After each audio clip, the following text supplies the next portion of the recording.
होली की आत्मा। बचपन से शहर में रहने वाला मनोज इस साल होली की छुट्टियों में अपने गांव दुर्गापुर वापस आता है, जहां उसे देख पूरा गांव खुशी से झूम उठता है। जब गया था तब इतना सा था और अब देखो कितना बड़ा हो गया है। हाँ सरपंच जी, जब मैं गया था तब आप भी बहुत जवान थे और अब देखो कितने बूढ़े हो गए हैं आप।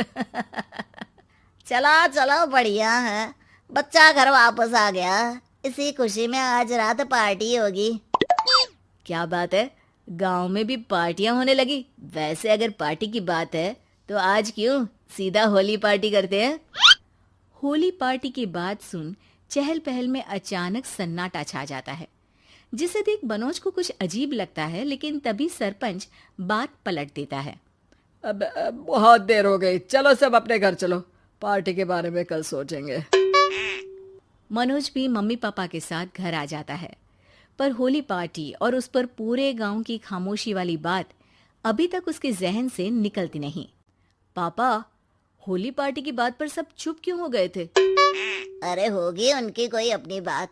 मुझे गांव की पंचायती थोड़ी पता है। थक गया हूँ, चलो सो जाते हैं, कल बात करते हैं।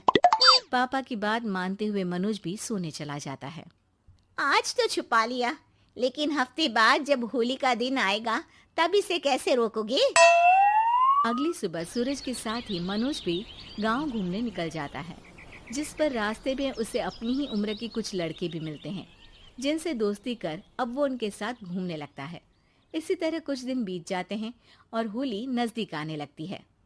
दोस्तों, होली में 4 दिन ही बचे हैं, पर गांव में उसकी कोई तैयारियां क्यों नहीं दिख रही? क्योंकि यहाँ होली नहीं मनाई जाती। अरे पर ऐसा क्यों? वो राजा भूषण। अरे तुम 4 दिन के लिए आए हो, क्या इतना सोच रहे हो? चलो कुछ खाने चलते हैं। इसी के साथ एक बार फिर होली की बात को टलते हुए देख मनोज को शक होने लगता है। वो घर पहुंचते ही इंटरनेट पर अपने गांव और राजा भूषण के बारे में जानकारी निकालने लगता है। क्या? मुझे आज तक ये नहीं पता था। ऐसा कैसे? किसी ने मुझे कुछ बताया क्यों नहीं? सारी जानकारी लेने के बाद मनोज गांव वालों या अपने मम्मी पापा से कुछ पूछे बिना खुद ही उसकी सच्चाई के बारे में छानबीन करने लगता है, जिसके चलते वो राजा भूषण की हवेली में पहुंचता है। वाह, क्या हवेली है यार। पर क्या यहाँ सच में कोई भूत है? हेलो भूत जी, कोई है क्या? हम इस साल गांव में होली सेलिब्रेट कर रहे हैं, क्या आप उस पर थोड़ा इंटरव्यू देंगे? मनोज के ऐसा बोलते ही गांव में तूफान उठ जाता है और हवेली में रखी सारी चीजें हिलने लगती है। एक अदृश्य शक्ति मनोज को धक्का देकर हवेली से बाहर निकाल दरवाजा बंद कर लेती है। ये सब देख मनोज हैरान रह जाता है। क्या अभी मुझे हवा ने धक्का देकर बाहर निकाल दिया? मेरे होते हुए इस गांव में कभी होली नहीं मन सकती, इसलिए दोबारा ऐसी कोशिश भी मत करना, अंजाम बुरा होगा। आवाज सुन मनोज हैरानी से इधर उधर देखने लगता है, पर उसे कोई दिखाई नहीं देता। वो गांव वापस आ जाता है, जहां तूफान की वजह से सब कुछ तहस महस हो चुका होता है। आखिर ये तूफान आया कैसे? ना ऐसा कोई मौसम था और ना ही हमने होली का त्योहार मनाने की बात की थी। सरपंच की बात पर कोई रिएक्शन दिए बिना मनोज चुपचाप अपने घर चला जाता है।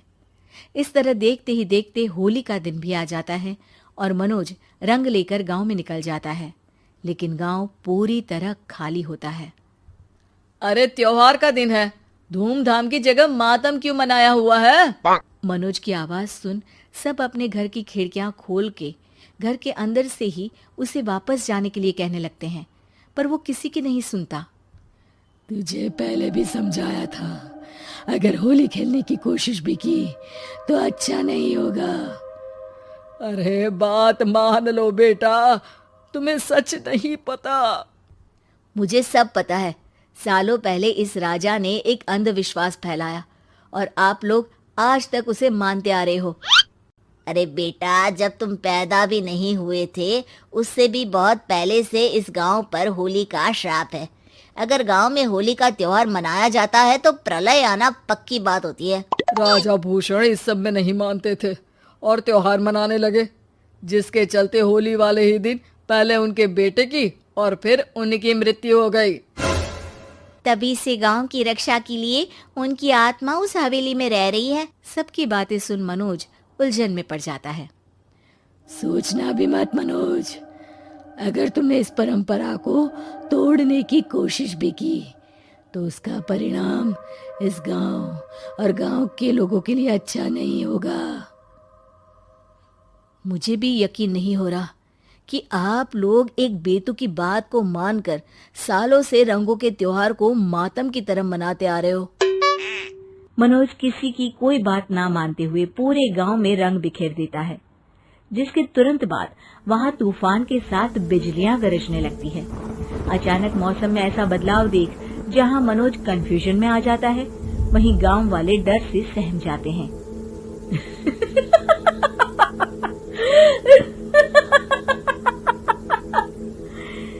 इस लड़के ने हमारे जैसे सिर्फ अपने स्वार्थ के लिए नहीं बल्कि पूरे गांव की खुशियों के लिए यहाँ होली मनाई है, जिस वजह से अब इस गांव पर होली का श्राप टूटता है। ऐसा बोलकर राजा का भूत वहां से गायब हो जाता है, जिसके बाद गांव के लोग धूमधाम से होली मनाते हैं। खुशियों के रंग गांव में बिखरे ही होते हैं कि अगली सुबह अचानक मनोज कहीं गायब हो जाता है और एक बार फिर गांव में होली का नया राज शुरू हो जाता है।